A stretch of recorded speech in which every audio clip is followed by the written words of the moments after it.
In 1687, Isaac Newton imagined something that no one could build. A cannon, sitting at the very top of a mountain so tall it pokes above the atmosphere. Now fire it. The cannonball flies forward, and as it flies, it falls. It lands some distance away. Fire it harder. It flies farther before the ground catches it. Fire it harder still. And here is the strange part.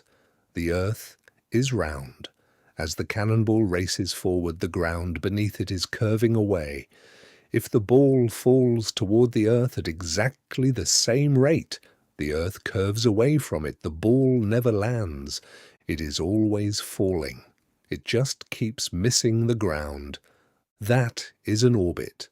Newton's insight was this: the moon is doing the same thing as a falling apple. The only difference is sideways speed. The apple has none, so it hits the ground.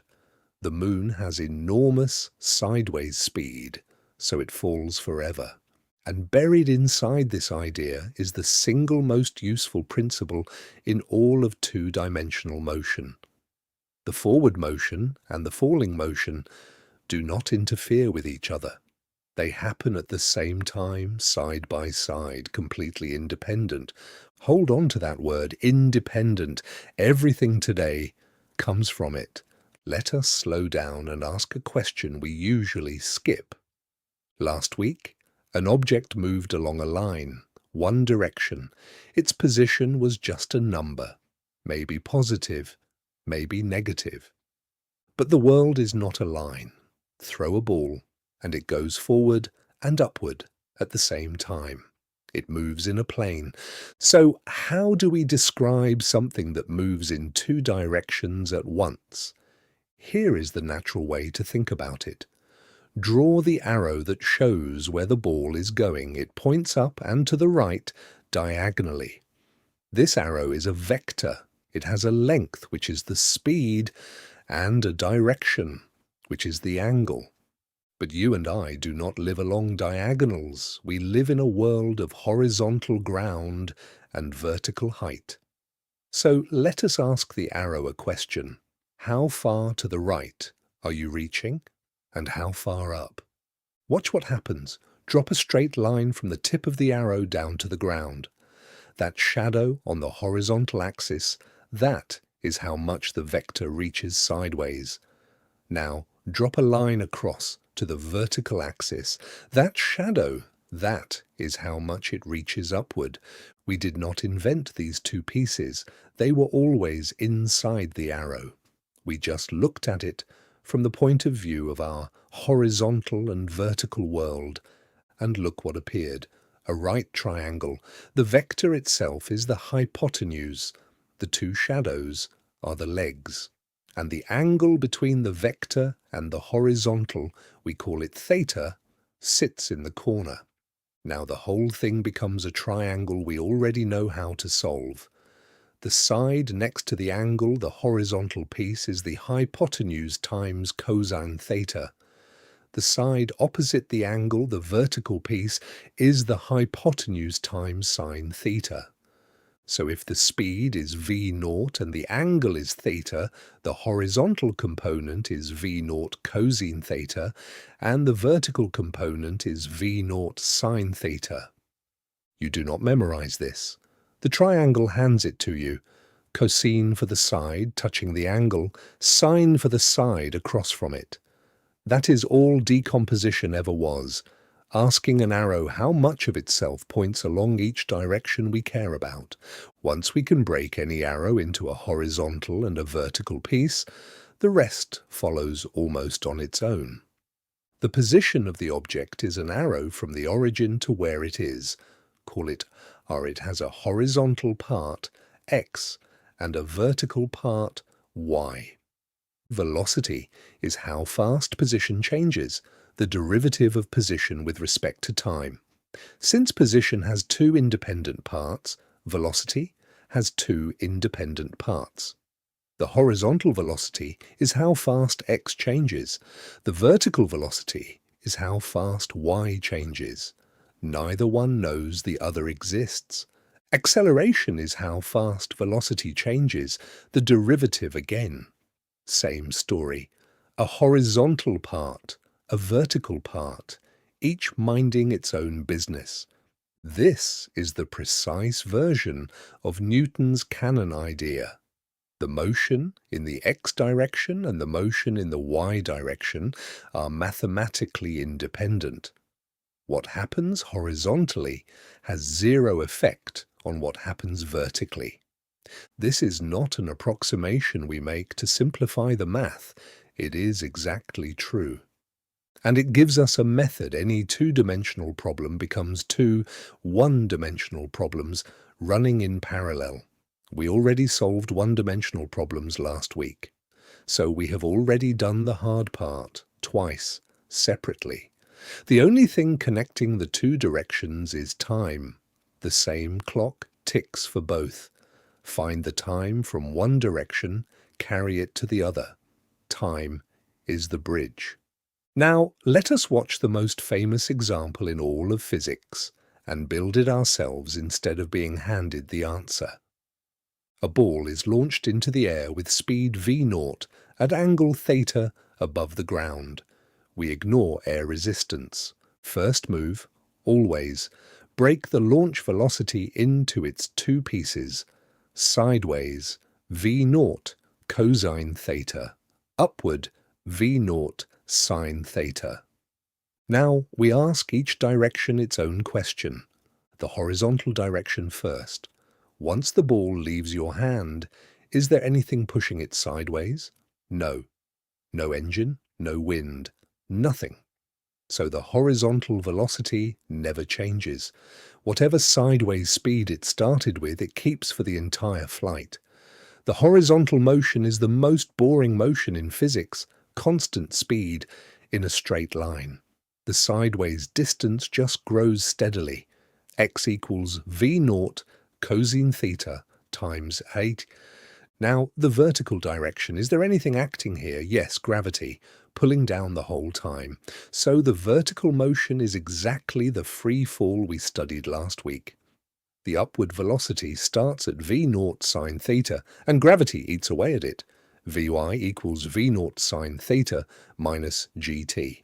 And the height follows the free fall position equation. Y equals v0 sine theta times t minus 1/2 gt squared. That is the entire physics. 4 small statements. Everything else people quote about projectiles is just algebra squeezed out of these. Let us squeeze. How long is the ball in the air? It lands when its height returns to 0. Set y to 0. Factor out t. One solution is t equals 0. That is the launch, the moment it left the ground. The other is the landing. The time of flight equals 2 v0 sine theta divided by g. Look closely at that result. The time in the air depends only on the upward part of the velocity. The sideways speed has nothing to do with how long it stays up. A ball thrown gently upward and a ball fired sideways from the same height hit the ground together. We will see this with our own eyes in a moment. How high does it go? At the very top, for one instant, the ball stops rising. Its upward velocity is exactly 0 there. Set Vy to 0 and solve for the time. The peak happens at v0 sine theta over g, exactly half the total flight time. The path up is a mirror of the path down. Put that time back into the height equation and you get the maximum height. v0 squared sine squared theta over 2g. How far does it travel? Take the total time in the air and feed it into the sideways equation. After one trig identity, 2 sine theta cosine theta equals sine of 2 theta. Out falls the range. v0 squared times sine of 2 theta divided by g.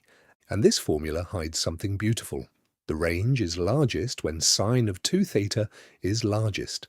Sine maxes out at 1 when its angle is 90 degrees. So 2 theta equals 90. which means theta equals 45 degrees. On flat ground, the perfect launch angle is 45 degrees, and we did not assume that. We discovered it. One more gift from the same formula. A 30-degree throw and a 60-degree throw land at exactly the same spot. They add up to 90. One stays low and fast, the other arcs high and slow, but they reach the same distance. The formula knew this before we did. And the shape the ball traces through the air? We never assumed it. If you take the sideways equation and the height equation and eliminate time between them, the height becomes a quadratic in the horizontal distance. A quadratic is a parabola. The arc of every thrown ball, every fountain, every jet of water, a parabola, falling out of the mathematics on its own. Here is the experiment that makes people argue. Two balls at the edge of a table, same height. One you simply drop. The other you fire horizontally, hard, off the edge at the same instant. Which lands first? Intuition screams that the fired ball, moving so fast, should stay up longer. It does not. They land at exactly the same moment. Why? Because landing is a vertical question, and the vertical motion does not care about horizontal speed. Both balls start with 0 vertical velocity. Both are pulled down by the same gravity. Vertically, they are living identical lives. The fast ball simply travels sideways while it falls, but it falls on the very same schedule as the ball that just dropped. This is the independence principle, made visible. It is not a trick. It is the whole idea of this lecture standing in front of you. Now, a statement that sounds wrong the first time you hear it. An object can move at perfectly constant speed and still be accelerating every single instant. How can that be? Last week, acceleration meant speeding up or slowing down. But that was one dimension where velocity was just a number. In 2 dimensions, velocity is a vector. It has a direction. And acceleration is the change in velocity. So if the direction changes, the velocity changes, even when the speed does not. And a changing velocity means acceleration.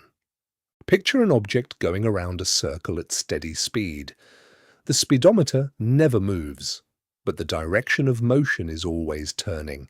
At the top of the circle it moves right, at the side it moves down, at the bottom it moves left. The velocity arrow is constantly swinging around. That swing is the acceleration. Which way does it point?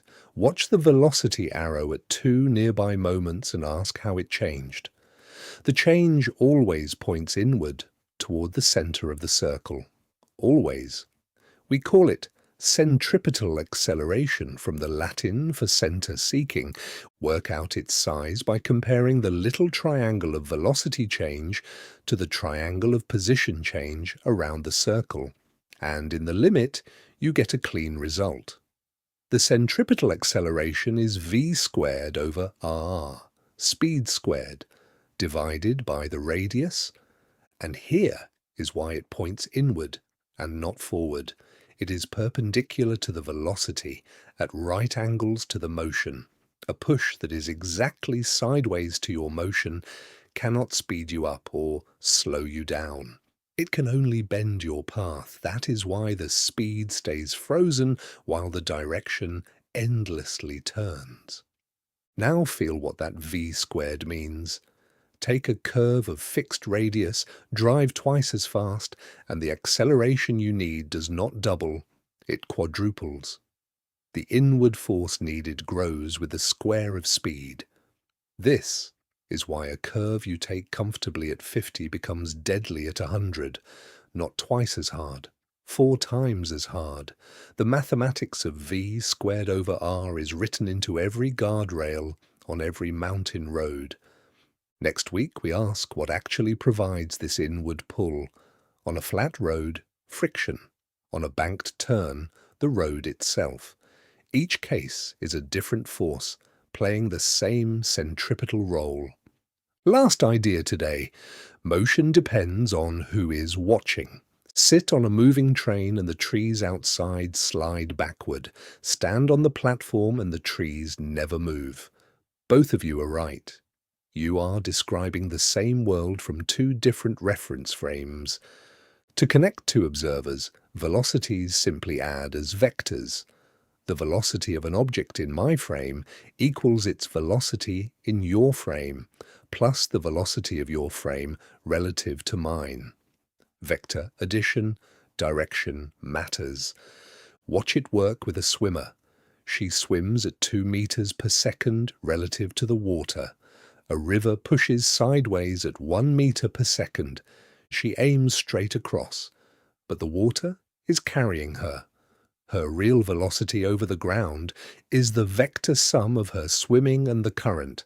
Add the two arrows tip to tail.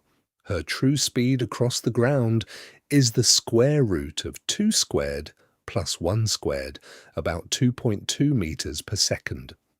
But her path is not straight across. She drifts downstream and lands to the right of where she aimed. So suppose she wants to land directly across. She has to aim upstream, spending part of her effort fighting the current. How far upstream? The cosine of the angle is the current over her speed, 1/2. The angle is 60 degrees upstream.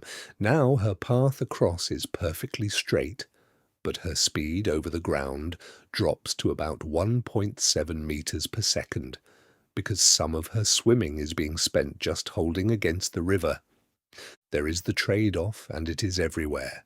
Straight path or fast crossing, you cannot have both. Pilots fighting crosswinds, ships crossing currents, all of them live inside this same vector sum. Before we close, 2 traps that catch almost everyone. First trap, using the whole speed where you needed a component. A ball launched at 20 meters per second at 60 degrees does not travel sideways at 20. It travels sideways at 20, cosine 60. That is 10. Put the full 20 into a sideways equation and every answer afterward is wrong. Always break the velocity apart first. Never feed the whole speed into a single direction. Second trap, the sign of gravity. Pick upward as positive, almost everyone does. Then the acceleration of gravity is negative, negative g. The instant you write gravity as a positive number under an upward positive convention, the whole problem quietly collapses. Decide your positive direction out loud, write it down, and obey it to the end. And one richer problem to leave you with. Launch a projectile not from the ground, but from the top of a cliff of height h out over the edge. Now, it does not land at the height it started, it lands a distance h below. So the time of flight is no longer the simple symmetric formula. Set the vertical displacement to negative h, solve the resulting quadratic for the time, and then carry that time into the sideways equation for the range. Because the ball spends longer in the air, falling that extra height, it travels farther than it ever could on flat ground. Step back and see what we have. One principle ran through everything. Each direction is independent.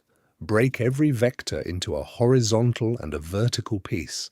Solve each direction with last week's one-dimensional tools. Join them only through the shared clock. From that, projectile motion built itself. Horizontal coasting at constant speed, vertical freefall, the two woven together into a parabola. The range formula, the 45-degree optimum, the equal angle pairs, none of it memorized, all of it derived. Circular motion showed us that turning is accelerating even at constant speed, with the center seeking acceleration v²/r. And relative motion reminded us that velocity itself depends on the observer. with frames connected by simple vector addition. Next week, the deeper question that kinematics is not allowed to answer. We have described motion perfectly: where, how fast, how changing. But we have never once asked what causes it. Why does anything accelerate at all? That is Newton. 3 laws. And they explain the falling apple and the orbiting moon with the very same sentence.